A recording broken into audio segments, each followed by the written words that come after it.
the Reverend Bonita Grubbs, the Executive Director of Christian Community Action in New Haven, and Dr. It is Dr. It's Doctor.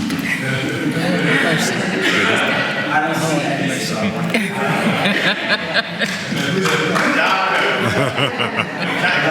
Ansari, Director of Campus Engagement and Acting Director of the Data Center at Williams College, and also co-director of the Islamic chaplaincy here at Hartford Seminary.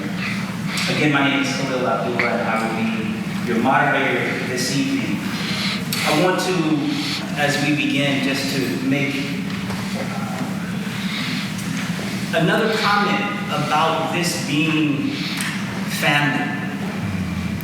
And I asked Bilal for his permission to share in my comments, brief comments, something from his Instagram. Anyone know what Instagram is? Anyone on social media? It's kind of like Facebook, but something like that.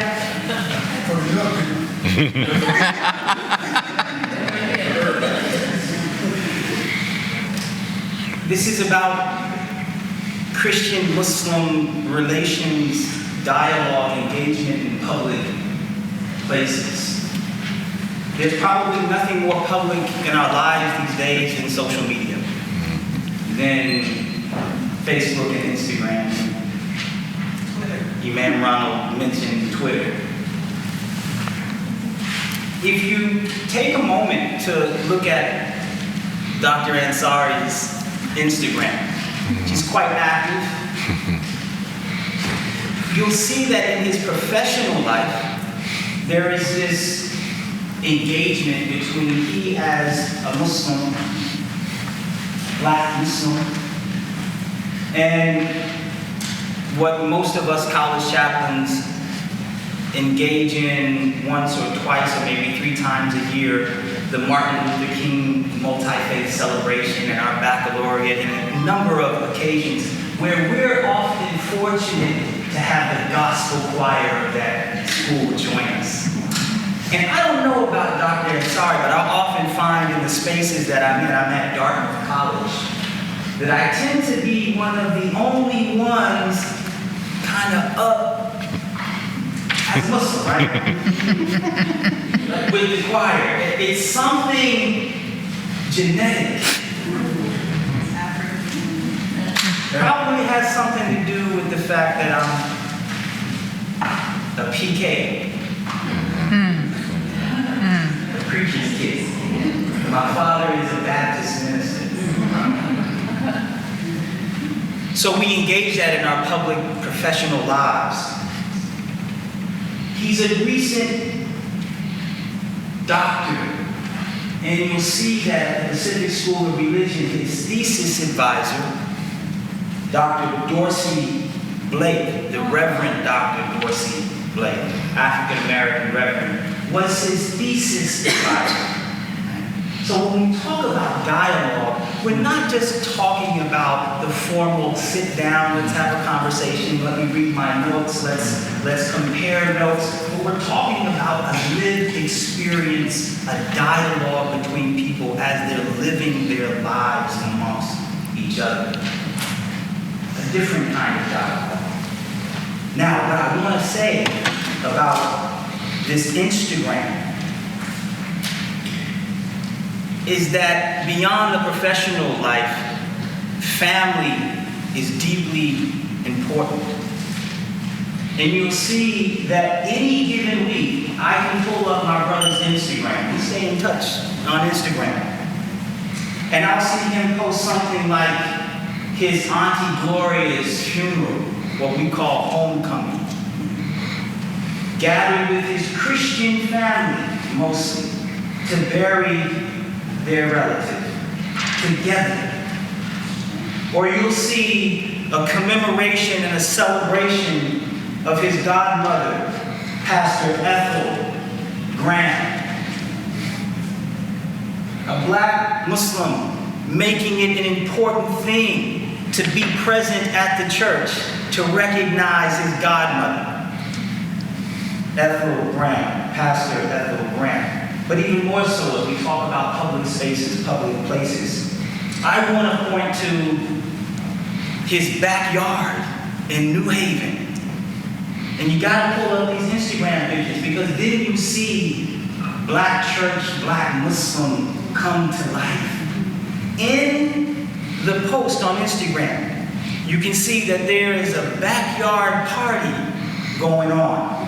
And he lists Cousin Bukhari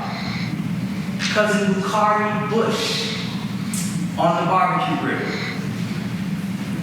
He mentions Buzz and Andre and Cousin Kim and Cousin Amir and Eric and Aunt Linda and Baby Ray Ray.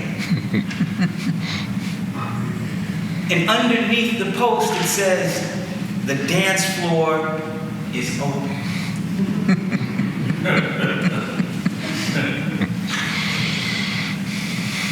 The dance floor is open.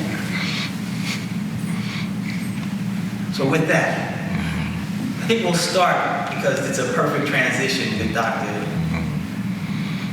Bilal. Can we switch? Can we do that? Sure. Can we do that? I know it says Nisa here, but yeah. Can we switch? It'll just buy my sister a little more time. Sure. Can I begin in the church? Just another day that the Lord has kept me. Just another day that my Lord has kept me. He has kept me from all evil. When my mind stayed on him. It's just another day that the Lord has kept me. This is my grandmother, the Reverend Ada Talley. I can see her now.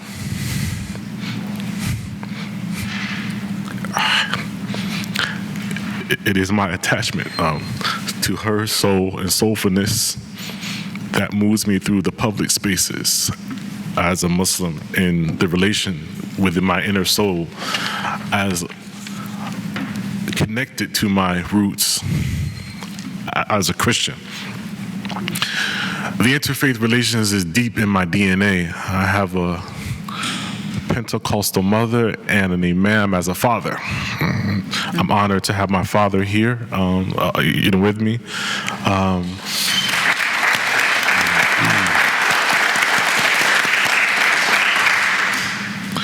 And I'm also honored to have a few members of the first place I served as a chaplain in Gates, like in the jail, in the prison, as a Muslim chaplain there. And part of my public place I wanted to talk about was my role as a chaplain within the prison. And I worked at Gates with my brother back there. J.B. Gates, it shares a ground of, there's a female prison, a Niantic, a women's prison, and there's a J.B. Gates prison. And as a Muslim male chaplain serving in this compound, I noticed that the services for the males were not equal to the services for the females who were Muslim. However, the Christians on staff at the Niantic prison, they had about 6 or 7 Christian chaplains working there. And there was nobody on staff full-time there as a Muslim chaplain. And I argued and fought for 6 years for equal treatment. So much that I argued so much that it made the paper 2 or 3 times that they started to attack me. They docked my pay. Brother, you can bear witness to it. They came after me. They attacked me because I was fighting on behalf of the mostly black women incarcerated on the same compound, not getting equal treatment. until I made so much noise that the Yale Law School heard my cry. They said, we see you in the paper, we see you want equal treatment for Muslim women inside the prison. Well, guess what? There's a federal case being fought. And there's a Muslim woman in the federal prison that is asking for 4 things. She's asking for the right to be photographed with a hijab on. She's fighting for the right to be able to wear a jilbab and not pants. She's fighting for the right for not to be gender pat searched by males at the prison, have to hire females. Imagine that. And she was fighting for the right to have an imam come in and do a Jummah. And so I think you may be our person to come work for us in the federal prison. I said, by all means, sign me up. They were looking for an imam from the Pakistani masjids that were 2 miles away to come in and meet the cry of this black Muslim woman inside the prison, but nobody would go in. They sent a volunteer here and volunteer there, but nobody would sustain their need for a Jummah service there in that public space. The Christian Catholic and the Christian Protestant put out these cries out to the Muslim community, but nobody responded to the black Muslim women inside the prison who were asking for help. For 9 years, nobody responded. It wasn't until Yale heard my cry in the paper that they reached out. And so I started working in the federal prison, meeting this need in this public space for black Muslim women and women from all over the world. I had Pakistani women for the first time coming to Jummah inside of a prison here in America. Uzbekistan women asking permission, can I come in and pray? Sister, come on in. Do I have to ask permission of my husband? Come on in, you are home, this is your home, come pray in the public place. But the problem, as I was struggling through why was this happening as I was a student here at Hartford Seminary, is because the Christian literature on pastoral theology stated by the scholars from Hiltner all the way to Doring, arguing that Islam has no pastoral care tradition. It doesn't have a pastoral theology. It's not written in its text. And coming from the black church, when my grandfather passed away, my grandmother took the mantle and she preached from the pulpit. And what you mean there's no pastoral tradition? And I grew up in the black mosque, and the black women in the black mosque run the black mosque. The black mosque would be a destroyed place if the black women in the black mosque didn't run the boards of directors. They didn't set up everything. They run the black mosque. What you mean we don't have a pastoral care tradition? And so it bothered me. That was my burning question that I went to the text and I resurfaced that, yes, Islam does have a pastoral care tradition, and it's deep. And it's in our Quran, it's in our Hadith, it's in our Sirah, it's in everything that we call as sacred, except in our practice. Our praxis, because the Muslim identity here is based on some back homeness, some otherness, and the sister pointed out perhaps racism that perhaps shapes and dictates what Islam here in America is. But the American Islam that I grew up in and that I love has at its heart a pastoral care tradition in the public place. And it is that care and that concern that I bring that is connected to my grandmother from the black church, who cares for the least of these. We were on Newhall Avenue in New Haven, then moved to 709 Dixwell Avenue. And because I was a young grandson of my grandfather, and I have a speech impediment, my grandfather made me preach every youth sermon on Friday. Because he was a believer in miracles.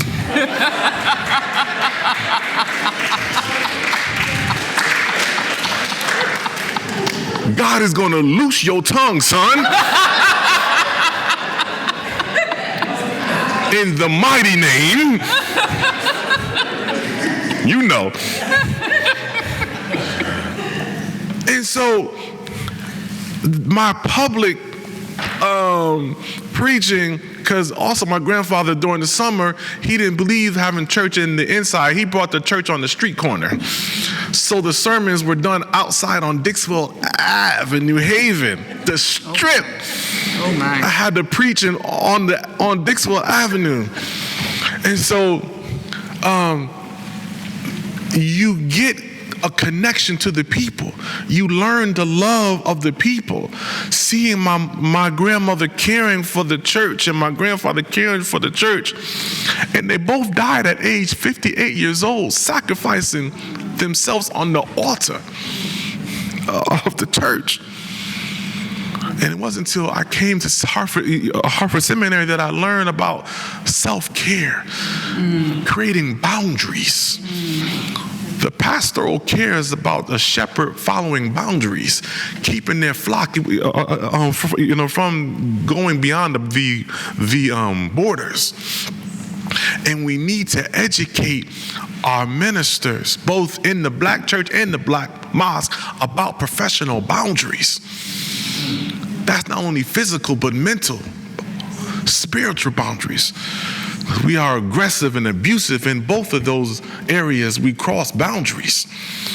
We also have to recognize when sometimes in our public spaces, we can be attacked in our own personal boundaries. My identity as a minister caring for the souls of those in the prison was attacked. But God heard my cry and connected my cry to a person, a black female woman in the prison, and said, I got something better for you. And so you who are students or you who are looking for your calling, you have to recognize the roots in which you come from. You have to look and interrogate the sources in which of water God has blessed you to walk past and drink from. And you have to be able to recognize when you were parched, when you were thirsty, when you didn't feel like drinking, how did you muster up the energy to drink? When you were questioning God, you were having theological conflictions. What fed your soul? What made you drink? Because our people are thirsty. And it's our responsibility to take it into the public spaces. And don't neglect anybody. I come from the womb of a black woman.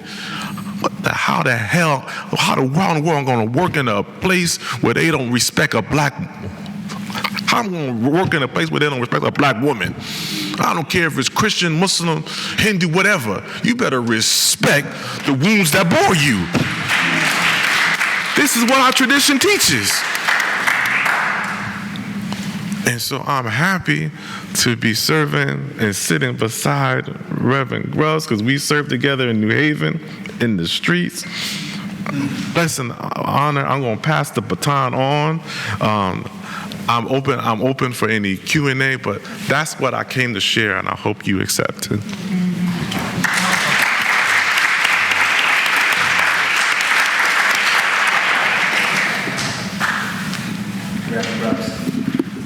So I too am honored and yes, even humbled. I kept asking the question, how was it that I got to be asked to do this?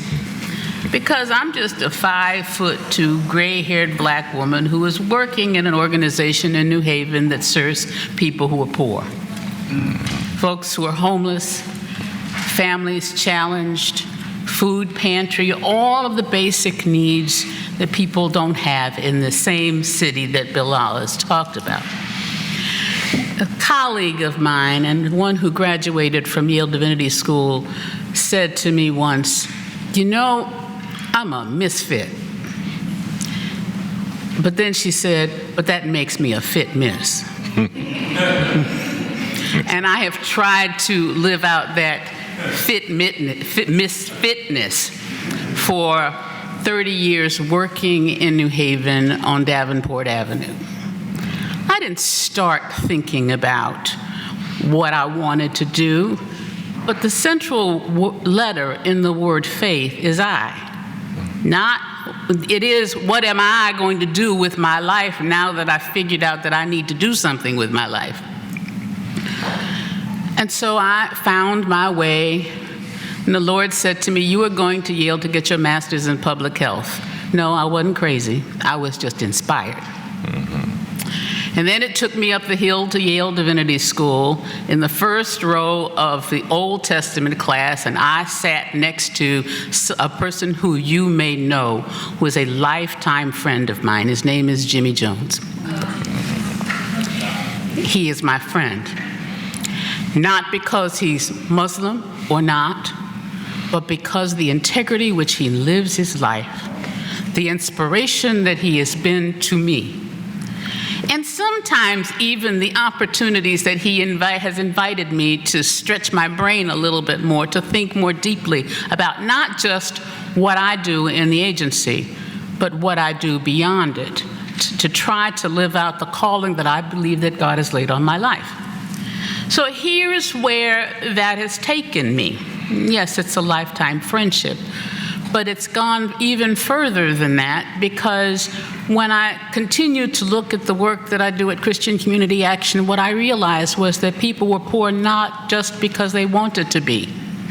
It is because there is a system that needed to change. And so I connected with Bilal, and we made good trouble. And I connected to my dear brother over there, who also allowed for that, Kashif, who is the head of the mosque here in Hartford. I forgot where I was from again. Hartford. Because what we knew was that we needed to look beyond our individual faith traditions. We needed to be able to come together around the issue of justice, around the issue of trying to create a society that had equality and opportunity for individuals who were systematically eliminated from, not able to pursue life to the full. And I don't mean it just materially. I'm talking about people who have no courage, who have no hope, who have very little opportunity, and who need somebody who can really try to engage with them in that compassionate way. That's not easy work, but it is work that's important to do because it's a work of faith. It is a work of faith that allows for me to get up every day to go into the office and to deal with the various things. It is not about me, trust me. I'm just one cog in a wheel that allows for some inspiration, some improvement, some independence to come through. Yes, it's a matter of faith. But it's not faith from the standpoint of just reading and studying the scriptures. It's about how you put it into practice. Because at the end of the day, that's what we are all called to do. That's right. We're not in any way supposed to be staying in our own cloistered environments, because how do you work out your soul salvation? With trembling and in fear. There are some things about our world that's very troubling. That's right. There are certain things that we are very fearful about. But how do we grow unless we stretch?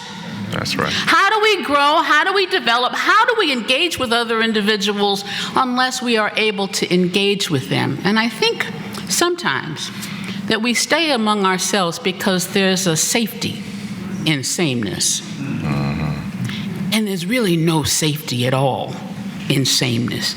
It's just old. And it's familiar. And you take it for granted.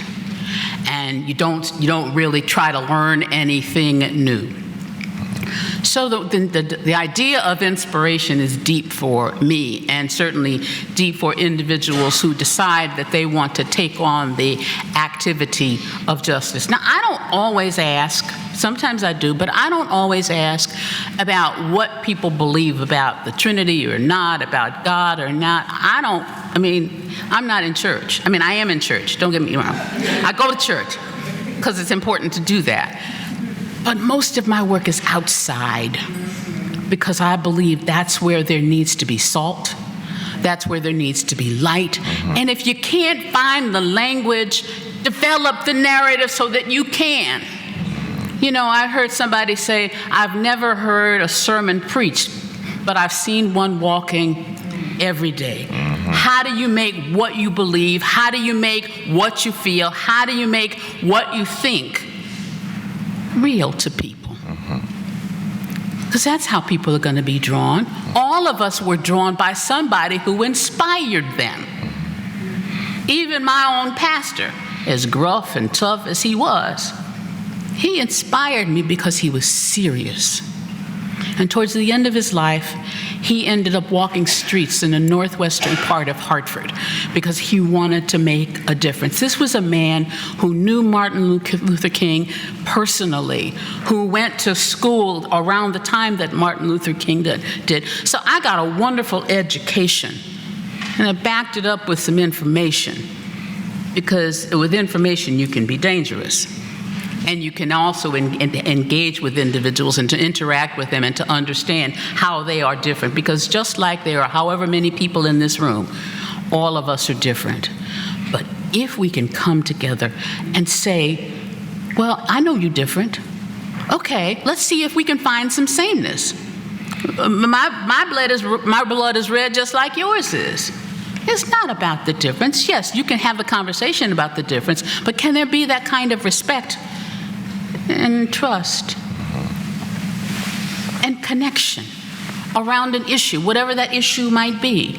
And I will forever, when I saw Bilal, I went up and gave him a hug because he is my brother in the same way, in a different way than Kashif is. Because it's about how they take what they believe, what their experience is, and really make the kind of difference in the community to the influence. Now, I was going to say one last thing, and that is that I'm not the only one who's involved. The organization has a group of individuals at the grassroots level who do that kind of work. It's called Mothers and Others for Justice. And we've continued to engage in healthcare advocacy, and we've talked about trying to have equal housing. So the issues transcend religious traditions.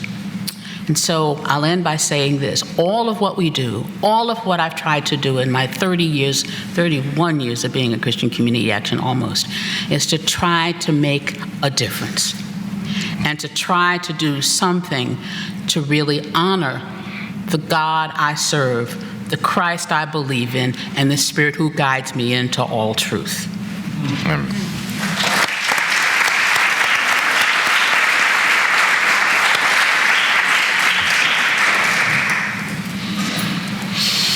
Okay, let me get my tech going. First of all, I want to thank Dr. Grafton for inviting me to be a part of this. I'm so excited. I'm a Hartford grad, class of 2017, and I absolutely love Hartford Seminary. As the slide says, Nisa Muhammad, I'm the Assistant Dean for Religious Life at Hartford. Assistant Dean for Religious Life at Howard University. So a little bit about Howard University. Did it click? Yes, it clicked. Since 1867, Howard University in Washington, D.C. has awarded more than 120,000 degrees in the professions, arts and sciences, and humanities. It's working. Howard University ranks among the highest producers of the nation's Black professionals in medicine, dentistry, pharmacy, engineering, architecture, religion, law, music, social work, and education. The university has approximately 10,300 students representing all 50 states, the District of Columbia, and has nearly 70 countries. This is a picture of, in fact, our tennis team.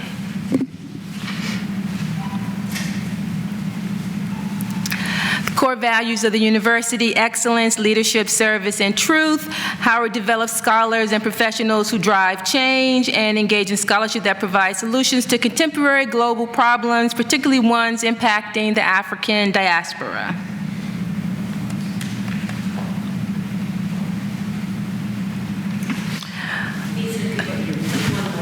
Oh.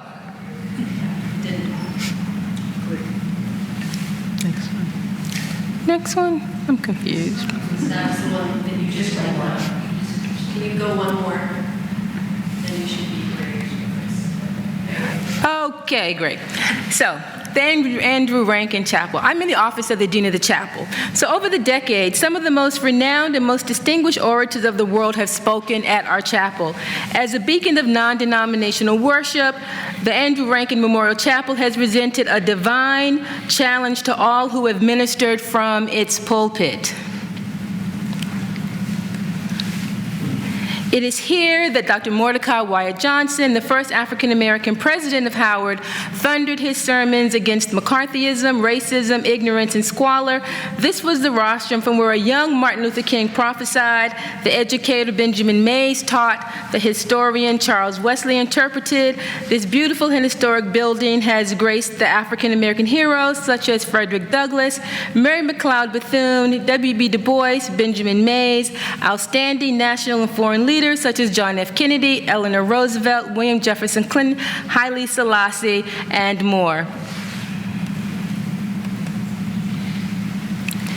And so it's no wonder that the first Muslim who came to speak at Howard University was, in fact, Malcolm X. We see him here with Bayard Rustin. Malcolm X is here in the middle, and with Michael Winston, who was the moderator. He came here on October 30th, 1961. They had a university debate. And in fact, one of the students, Mahmoud Baptiste, who I interviewed for my master's thesis, was a student at Howard University. He was a sophomore and came to the debate. And so I interviewed him for my master's thesis, and I asked him, what was it like? He came there, he said he was high when he went to hear them, but he said as soon as Malcolm X started speaking, the wine he had been drinking immediately evaporated. And he said it just shook him out of the delirium he was in. He said he had never heard anything like that. And he said there weren't that many students there. He said he thought that it may have been a packed house, but it wasn't. And he said he had never heard anything like that before. And he said the student population was just flabbergasted by everything that Malcolm X said. And he said they had questions, they raised their hands, he answered all of their questions, and they were just stunned by everything Malcolm X said because they had never heard anything like what he had said. And so Malcolm X left, and after that, the Hilltop newspaper, which was the university's newspaper, interviewed him later for a story that made the front page of the Hilltop newspaper. The next Muslim to come to Howard University was Muhammad Ali. In 1967, the Black Power movement was happening all across the country, and Muhammad Ali came to Howard University just days before he refused military induction, and he gave a speech, a very controversial speech. So he was the next Muslim that came to the campus of Howard University, and the students wanted him to come, but the university refused a space for the students to house him. And so he came and spoke on the campus. The campus was filled with students, and he spoke outside the historic Douglas Hall. So with that backdrop, it's no wonder, fast forward to 1994, that the Dean of the Chapel, Dean Richardson, appointed the first Muslim chaplain at any university in 1994, Imam Johari Abdul Malik, and because Dean Richardson had an interfaith vision back then to serve the needs of the Muslim students at Howard University. And that vision was based upon the foundation that was laid by Dr. Howard Thurman. Dr. Howard Thurman in 1931 was the first dean of the chapel.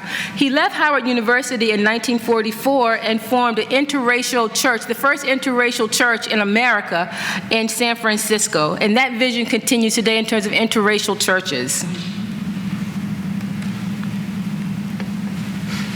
So the Office of the Dean of the Chapel is our theme and mantra is faith, service, and justice. And we do interfaith work throughout the year in terms of all of our work. It is very common for us to have an interracial service on a Sunday chapel. We have Sunday service every Sunday. This is a very common thing, International Sunday, where we had Ambassador Ibrahim Rasool, who is a Muslim, to preach our Sunday service. We have Juma every Friday, where, because I am not an imam, I organize a different Muslim imam to come every Friday to do our Juma service. And someone different comes every Friday. So it's, like I said, International Sunday. We had Ambassador Ibrahim Rasool to come and do our Sunday service. Our campus is a sacred space where faith flourishes. We celebrate Islam on our campus, and we recognize every Islamic holiday and Eid. We recently had a Ramadan iftar dinner where the campus was invited to come and celebrate iftars with us. Last year, we took students to the mosque that's very close to us for Eid celebrations. This is myself and some students at Masjid Muhammad, which is very close to our campus, where we went for Eid feast. That was a good, it was very close, so we took students there. That was fine. This year, that's us at the Eid, at the camp. Yeah, I'm talking so fast. That's at us at an Eid feast at the mosque that's close to our campus. So that was fine. This year we brought Eid to campus so that the students didn't have to travel, but it was during the, students are off campus. But this year we brought the mosque to the campus. We had Eid on the campus at our local gym. The gym on campus. So at the Office of the Dean of the Chapel, where faith comes first, we do a variety of experiences for our students. We have something called Alternative Spring Break, where we take students to do service projects. We do something called, as I said, Alternative Spring Break. We take students to Flint, Michigan, where we take students, we all go to church on Sunday, we all go to Juma on Friday, which is one of our alternative spring break opportunities.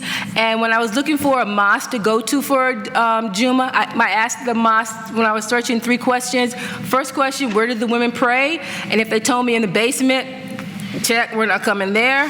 Next question, because for a black community, I didn't want the girls' first experience to be in a basement. We're not doing that.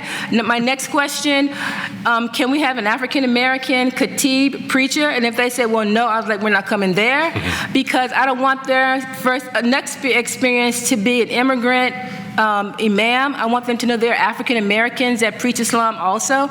And so we found an inner city masjid to go to called the Muslim House, inner city, Flint, Michigan. And so that's where we go.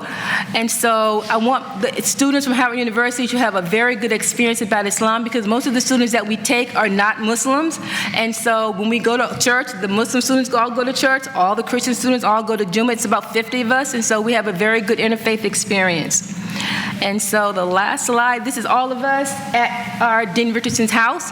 We all go to his house because we want them to know that he wants us to know that his home is open to us, all of our Muslim students. It's all of us at his home enjoying, because we are a non-sectarian group of Muslim students, and we have an exclusive vision, because he knows and he understands that faith comes first, and he wants our students to know that his home is open to all of us. And so at Howard University, the lines are blurred, so that faith comes first, and for Muslims and Christians, we're one big happy family. And so Howard University is a sacred space where faith comes first, whether you're Muslim, Christian, no faith at all, and we celebrate faith at Howard University. Thank you. We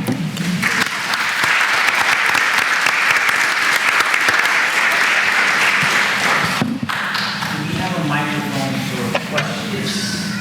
I'm going to try to do a better job this time, make sure that we get the questions in the microphone. Thank you so much. Thank Let's you. give our panelists another round of applause.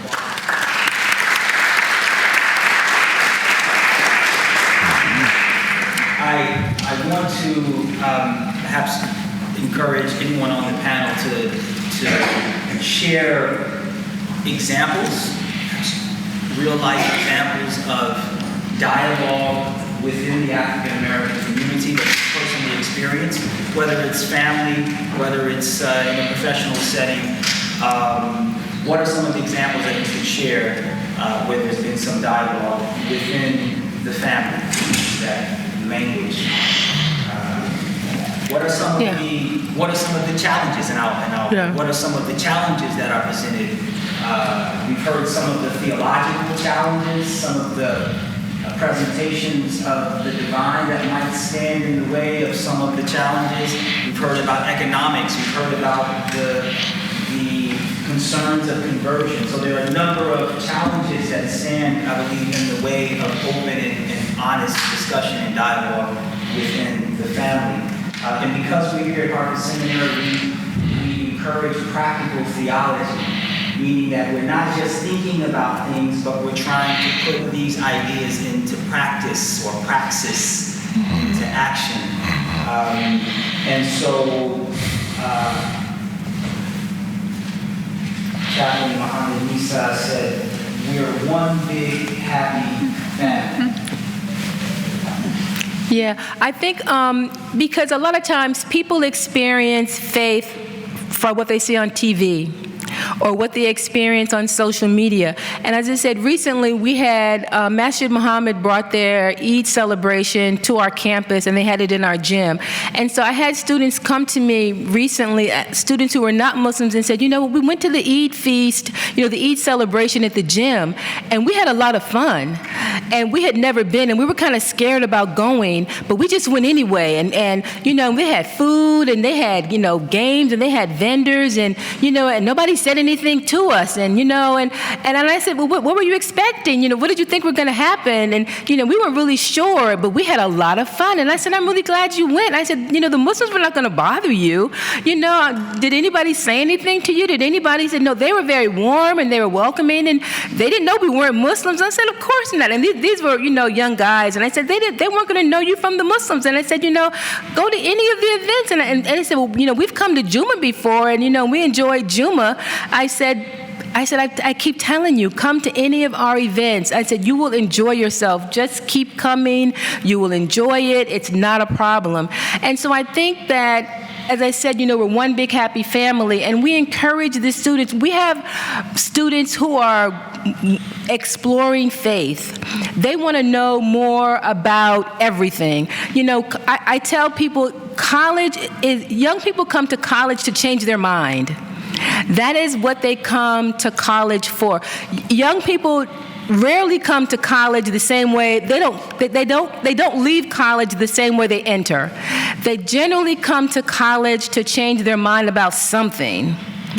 And in terms of faith, and when they're exploring faith, they want to learn something new, whether it's about a faith, about a major, about a subject or whatever. They come and they want to explore, and they want to find something, and they want to change their mind.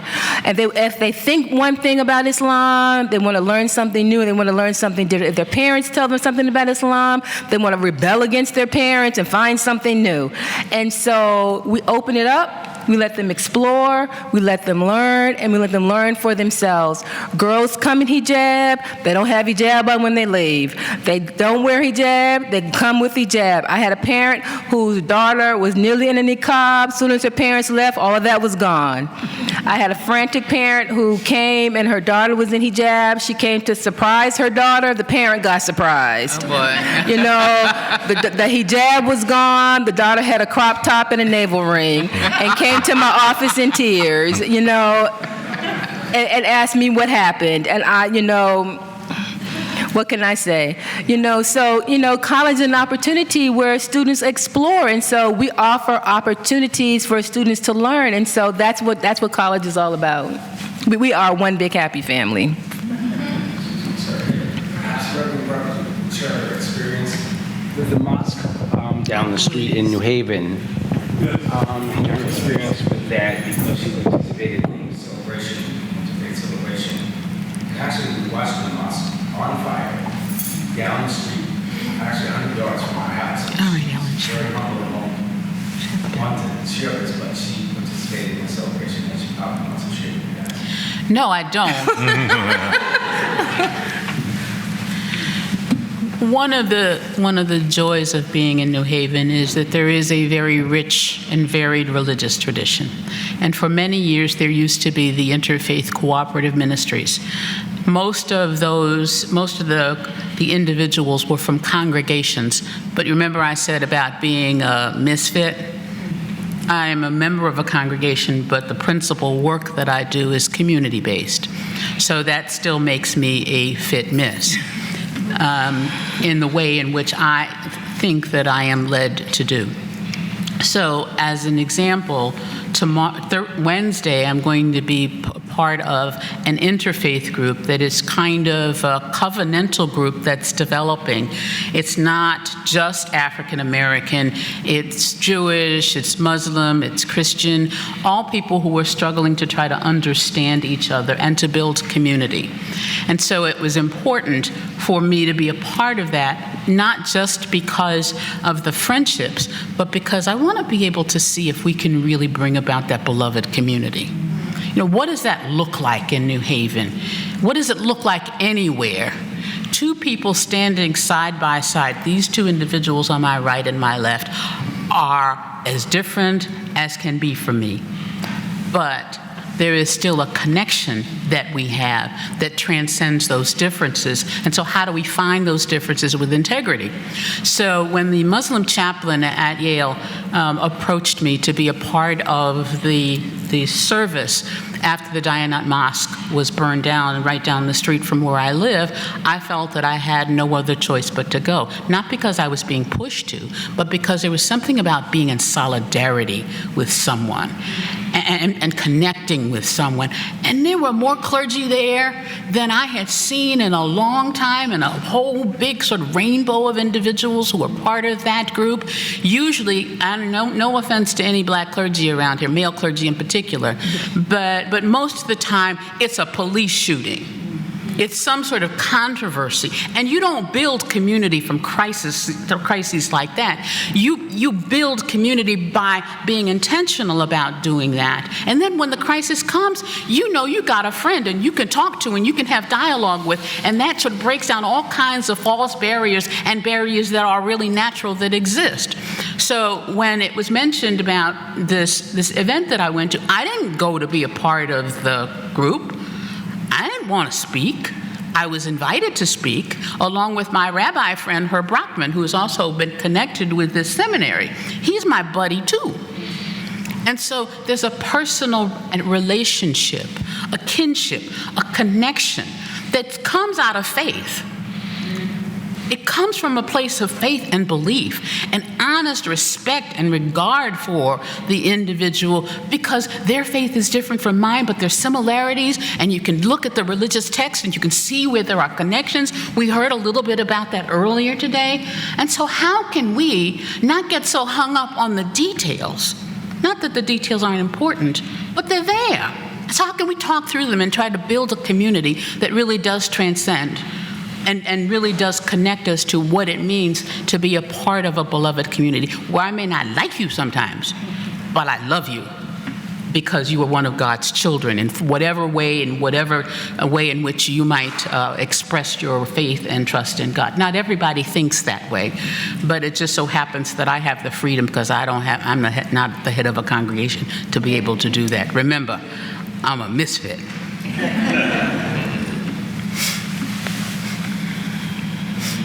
Questions? Yes.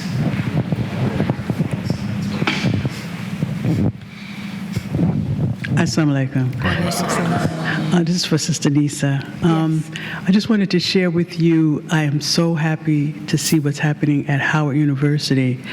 I wanted to share with you, when I was in college, I went to Hampton. It's the only Muslim on campus, and I was in the first, so I had uniform on and so on.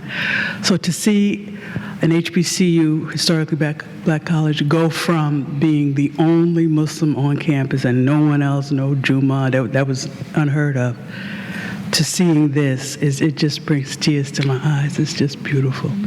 Alhamdulillah. No, but let me say this: Howard is rare. Let me say that. It's Howard is rare. And one of the things that I'm working on is helping other HBCUs to progress. So I don't want you to think that Howard it's like this everywhere. So other HBCUs are struggling, and so I'm working with other HBCUs. So some other HBCUs do have Juma. And so I'm working with them to really build their MSAs and to work to develop. We want everybody to be like Howard. That's the thing. So we have developed an HBCU MSA. Yes, so there is a group called HBCU MSAs. So we're working to have a yearly HBCU MSA conference. So we're trying to make some levels so that we can bring every HBCU up to the level of Howard. So, alhamdulillah, we are trying to make some progress because we're not satisfied with Howard. We want every HBCU to be the level of Howard. So that's where we're trying to work with the other HBCUs so that they can be just like Howard. So, alhamdulillah. Just to add on, she invited me last year, and there was some students from Hampton, exactly, who are going through some pain there. Growing pain. If you are an alumna of Hampton, make your voice heard, please. Exactly. Speak back to your school. The alumni network, you have a voice. Right. You have a power. So please reach back. Say you like what's going on at Howard and you want to see Hampton do it too. Help out that way. And if you know any other sisters from Hampton, also to do the same thing. Exactly, because they were struggling. They allotted them a space for prayer during times when it wasn't a prayer time. I mean, go figure. I mean, it was just really crazy. The students, so say, for example, they gave them a designated room for prayer between 2 and 4. And it was neither time for Zuhr nor time for Asr, but that was their designated room for prayer between 2 and 4. And so, I mean, the students were very frustrated. So we've been trying to work with the administration at Hampton, FAMU, and a variety of other schools to try to work with them to develop. And say, for example, the Muslim students are mandated to go to Christian services, like say during freshman orientation, to go to Christian services. And so just a variety of things that are going on around, the HBCUs that we're trying to work with them to, it's religious persecution in any other terms. So we're working with them to free them and to liberate them from the religious persecution. So alhamdulillah, yes. Thank you.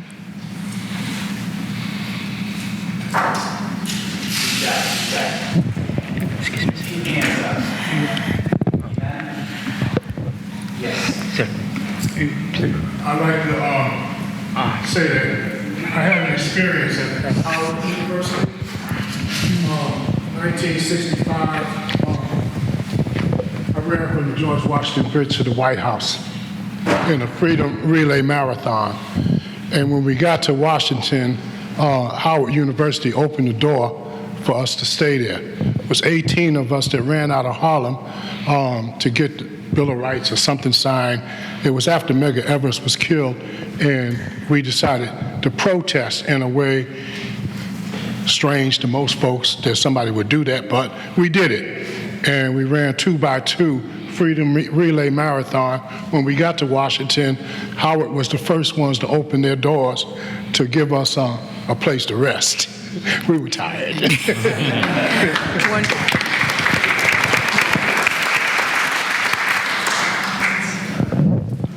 Thank you.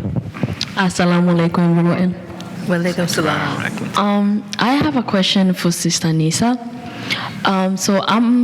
My name is Gladys. I'm a rising junior at Central Connecticut State University. Everything that you just presented has just melted my heart, because as a Muslim young woman at my school, I don't feel like I'm fit in with my religion. So I've always had this vision. We have MSA club, but for the 2 years that I've been at that school, I feel like the MSA club is not growing. Actually, last semester it didn't work at all. They didn't even have our meetings how to grow the club itself in order to bring all the Muslims students together. So I always have a vision. How do I turn something that's very important to me, such as my belief, to become a very big around my campus. So, for your experience with Howard University, as a young person, what would you tell me? How do I go about it? I have a vision. I want to make that club grow. I want to make MSA Club being known. How do I go about it? So I can talk to you about some of the things that we do at Howard University, and I can share with you the things that the students do. But one of the things that I can share with you also, it's very difficult to do it without an advisor to back you up. Because Howard University's MSA they were 12 years without a Muslim chaplain. They were 12 years, and during that 12 years time, their MSA was nearly defunct during that 12-year period before I got there. So I interned there as a Muslim chaplain while I was a student here at Hartford Seminary, and then after my 2 years here at Hartford, they hired me as the assistant dean for religious life. But during the time before I got there, their MSA was nearly defunct and nearly non-existent. And so it's very difficult without an advisor to help push, give ideas, get through things through the system, advocate for students. It's very hard to be as good as you want to be because students leave, they have finals, they got exams, so it's very hard. But I can share some ideas with you after this is over, things that we do, and give you some ideas and some suggestions of things you can do. We can talk. Can I say something to the crowd? There's a black woman that just made a cry. She's at Central. So for people who got money, a good way to provide care for Muslim women on the college campuses, especially at the state schools, is to work with the Hartford Seminary to provide internships, fellows, where Muslim chaplains can serve in these institutions right here in this state. Right. We just need some support to kind of get these chaplains that are being trained here to go serve and help students like this who are struggling. We just need some support from the community to help students don't have to go through this, because it is a difficult journey, hard enough just being there, getting through the 4 years academically. So if we can just, those who hear my voice, whether here presently or who are going to hear my voice on the video, if you can support the Hartford Seminary by funding some internships and fellows, we have students here that are ready to serve. Right, exactly. When I started at Howard University, Juma was off campus in a boys' dorm in a lounge. One of the first things I did was move it back on campus in the student center. It was good for the brothers because they could just go downstairs from their dorm, fulfill their obligation, go to Juma, and it was fine. And one of the doctors in the medical school did Juma every Friday. But the sisters never went. It was no good for them. And the part of people of the community never went, and people of the staff and the faculty, they never went either. So that was one of the first things I did. I moved Juma back on campus, and I had different people go every week and made it a public event. So I was like, this will never do. I wouldn't even go. So, you need somebody that can be involved and make it intern, like he said, to get somebody involved so that it becomes a part of what they do. And it's not just students that have to be responsible for it. Thank you. Yes. Two things. One, my wife, she had 2 years of her undergrad at Howard, and my youngest son, he graduated from Harvard. He had his degree in architecture, and when he was there, they had a little things happening on campus, but he went a lot off campus for Juma. And also at Morgan, one of my friends, he had a stroke. I don't know if he's still there. Derek Amin was the chaplain. Do you know Derek Amin? I do, yes. Is he still there now? He's still there. Oh, yeah, alhamdulillah. And then for you, sister, in the middle, I forgot your name. I've met you before, Anita, yeah. So I met you before. Anyway, when you're saying like Brother Bilal, sister Nisa there are different from you, well, everybody's different. Even so-called identical twins, they're different because they have different fingerprints. Allah didn't make, or God didn't make any two people the same. So, but the similarity, where you're similar together in unity, is you're believers. So that's what's important. Any other questions, comments? That's what you say. Another question. I just wanted to repeat what Chaplain Muhammad said. Howard University was the very first university in the United States to hire a Muslim chaplain. To appoint. To appoint a Muslim Yes, chaplain. to appoint a Muslim chaplain. That's major. Yes. Thank you. It's major. Yes, go Howard. Go Howard. And that's years before a much larger national kind of wave of colleges and universities hiring full-time Muslim chaplains. So I do think that speaks volumes to the Muslim presence and its kind of being woven into the African American experience, lived experience. So when Nisa mentions HBCU and she puts a picture of Malcolm being the first Muslim to speak there, then Muhammad Ali. Yes. Now there's an airport in Louisville called Muhammad Ali International Airport. Yep. That's dialogue. That's happening. But it's not like this. Right. No. There's a conversation that's being had. So it's quite powerful that an HBCU, an African American institution of higher learning, would be the first to acknowledge a Muslim advisor. I think that carries a tremendous amount of weight. Right. And even if we acknowledge Morehouse, the MLK interdenominational chapel, there, if you visit that chapel, you'll see a beautiful oil painting of Imam Muhammad. Again, a nod to that relationship, that family of believers, despite the Muslim or Christian titles that we carry. Yes. Yeah, I just wanted to add one thing, and that is that one of the things that's been very helpful to me is to undertake something that's called informational interviewing. And I would encourage all of you to find someone you want to get to know who is part of a tradition other than your own, African American in your community. And what you'll find is that they will know something that you know. That they will know something that you don't know. And that's okay. But at least you get to know more than what you knew before you were there. And so I would encourage you to find somebody, and people may ask you the question, why is it that you want to talk to me? Well, I heard your name, I knew about you, I wanted to get to know a little bit more about you. Most people, if you talk to them long enough, are most willing to talk about themselves. So I would just admonish you, as you leave here tonight, begin to think about, who is it that you want to know something about? What about their faith? What about their belief in this world? What about their vision for where we are going as a country? Maybe there might be the building of some community in ways that you never thought possible. That's my 2 cents.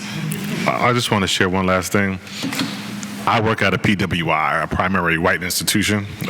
Just want to give a shout out to those schools too. PWI is in the house. So anyway, so for the PWI, let me tell you a story from a PWI institution, Williams, and about that, reaching out to talk to people. There was this beautiful young man named Gabe like Wexler. Loved this young man. He had bright yellow hair. He was a queer, like Jewish, like student, very strong at his activism. So I wanted to meet with him. So I invited him out to lunch, and so we were talking, and we were going through the lines, and the meat that I eat, the halal meat, was off the line, and it was out of line. So our lunch experience was like disjointed, and he was so disturbed in his spirit about, I'm having to wait, for my meat and going out of the line, and we had to break up our conversation, that he was so disturbed by that he fought for a year, and now at Williams College, we have halal meat on the whole campus because of his activism. the power of reaching out to people who may look, different, may be different. The orange hair Jewish queer person, reach out to them also too.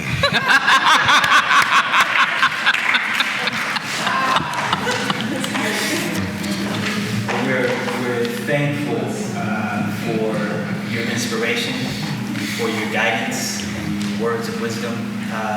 Again, we thank you.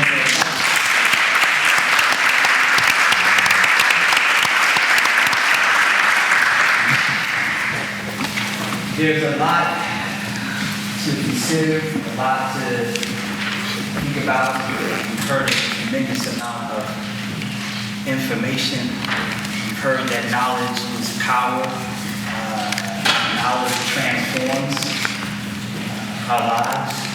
And so we encourage you to come back even more eager to learn than you were this evening. We also encourage you to find new dialogue partners and continue this dialogue. The dialogue is never done. There isn't a last word. The dialogue is ongoing, and we encourage you to become partners in this conversation. Thank you very much. Assalamu alaikum.